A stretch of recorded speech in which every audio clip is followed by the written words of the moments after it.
Reporting for the Intermountain Christian News, I'm Dr. Anthony Harper here in the James Brady Press Room of the White House.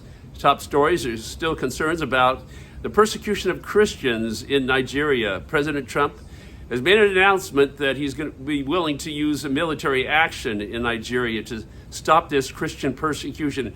Very serious issue, and it's not only happening in Nigeria, but all around the world, with China, with Pakistan, India, and so much more. So this is the big issue for so many Christians. Evangelical Christian leaders have made their outcry for quite some time, but it reached President Trump in a very significant way, and President Trump is willing to do something now to stop Christian persecution, listing Nigeria on the list of countries of particular concern. Now, that's an issue that I have been bringing up here at the White House and the State Department for quite some time, several years during the Biden administration, but the Biden administration wasn't willing to list Nigeria on that list of the countries of particular concern. Now, this is very significant that President Trump has done that in a very caring and a very compassionate way to hear the cries of evangelical Christians. And by the way, there is a website regarding persecution of Christians, and that is the Voice of the Martyrs website. The website is persecution.com.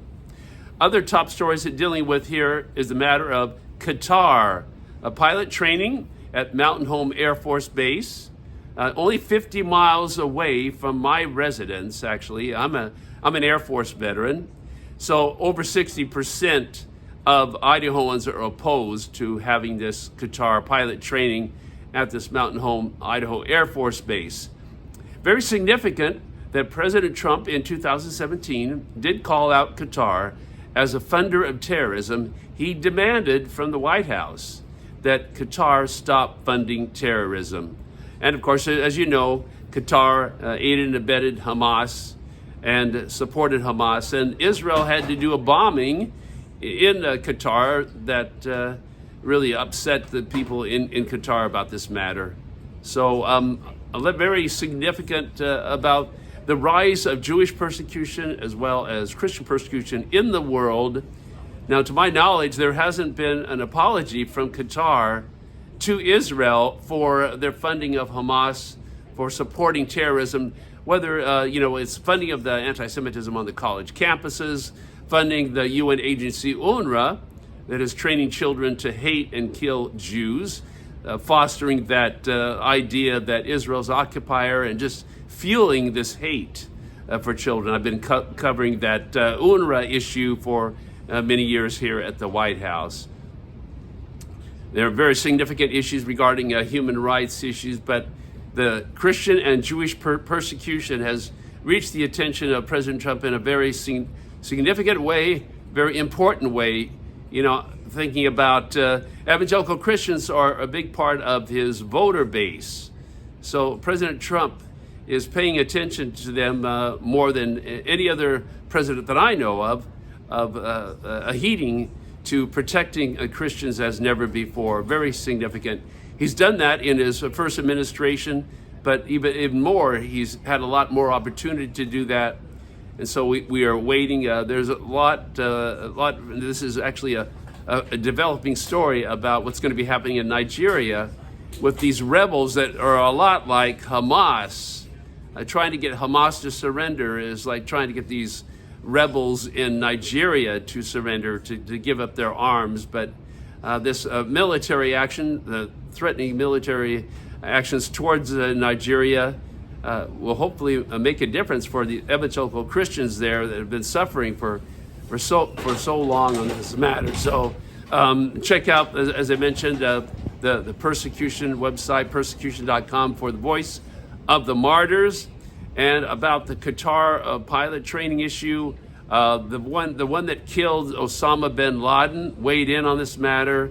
A Navy SEAL, he said it's a bad idea to have Qatar pilot training there. He's really concerned, and you can watch watch an interview that Aaron Mullen has, the Aaron Mullen program, with the one that killed Osama bin Laden, and hear what he has to say.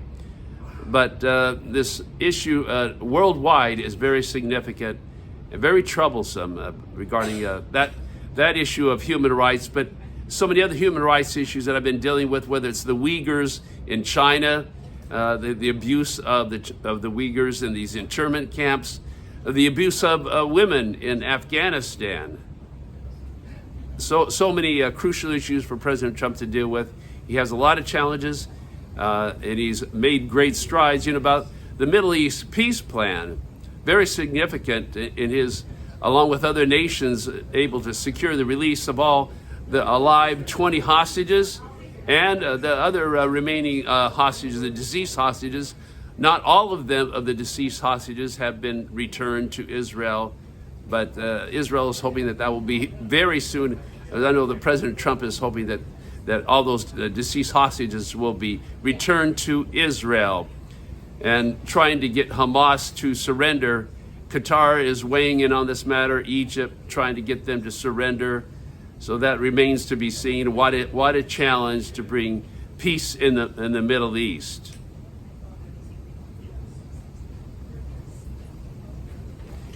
And many evangelical Christians believe that only Jesus Christ of Nazareth can bring peace to the Middle East, but not only there, but to the entire world. Another important issue regarding Christian persecution as well as Jewish persecution, it is crucial to be able to ask questions in press meetings here about these matters. Evangelical Christians are eager to hear a response to more of protection for Christians worldwide, as well as Jewish people. Very significant that, President Trump has made announcements several times that it's the Judeo-Christian heritage of America that has made America great. He is friends with one of the favorite country singers of God Bless the USA song, Lee Greenwood. I have an interview with Lee Greenwood talking about President Trump's endorsement of the Holy Bible, the King James Bible. So you can watch my interview with Lee Greenwood on YouTube. He has a lot of valuable insight in the matter about the Judeo-Christian heritage of America. He speaks out strongly on the matter. And of course, the God Bless the USA song, very popular here in America, favorite of President Trump's.